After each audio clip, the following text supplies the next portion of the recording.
marché français des systèmes d'information santé est en pleine forme d'après la nouvelle étude Xerfi-Precepta.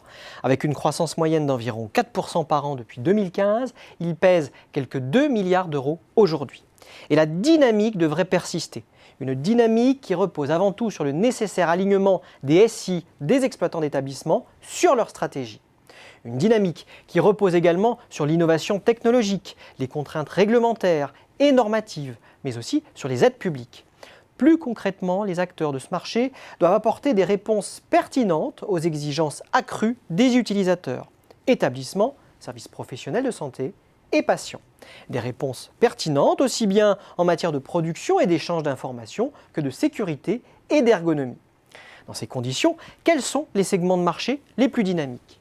D'après l'étude, le segment des systèmes d'information hospitaliers est de loin le plus important et le plus dynamique. Il est en effet soutenu par les investissements des hôpitaux publics en quête d'informatisation dans le cadre du plan hôpital numérique et engagé dans une stratégie de convergence de leur SI au sein de leur groupement hospitalier de territoire. Les investissements des centres de lutte contre le cancer et des groupes de cliniques alimentent également le segment des SIH. Le segment des SI, dédié aux établissements médico-sociaux pour les personnes âgées, se caractérise, lui, par un fort potentiel de développement au regard des besoins accrus d'optimisation, de la gestion et de coordination des établissements et services. Celui des SI dédiés aux établissements médico-sociaux pour personnes handicapées se caractérise pour sa part par un sous-équipement en matière de systèmes d'information en raison de la prépondérance des associations de taille modeste dans ce secteur. Quant aux acteurs du segment ambulatoire, ils sont de plus en plus nombreux à se laisser tenter par l'exercice regroupé, source de nouveaux besoins en matière de mouvement de systèmes d'information.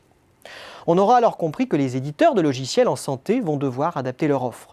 C'est une nécessité face à la logique de parcours qui s'impose à leurs clients, aux exigences accrues en matière d'efficience de la production informatique et à la transformation des métiers de l'informatique au sein des établissements de santé. Pour assurer leur pérennité et leur croissance, les éditeurs doivent également renforcer leur positionnement sur les demandes plus complexes. À cet effet, ils doivent sans cesse optimiser la promesse de valeur et développer des solutions intégrées, soit autant de chantiers qui contribueront au final à la concentration du marché autour d'acteurs pivots. Car malgré la montée en puissance de grands éditeurs hospitaliers, le parc de sociétés d'édition de logiciels en santé est encore très fragmenté. La France compte plus de 310 éditeurs, mais 1 sur 2 est doté d'une offre ne dépassant pas 2 logiciels. Une situation qui constitue un facteur de défiance des exploitants d'établissements et des services de santé déjà confrontés à une pénurie de solutions sur certains segments d'activité.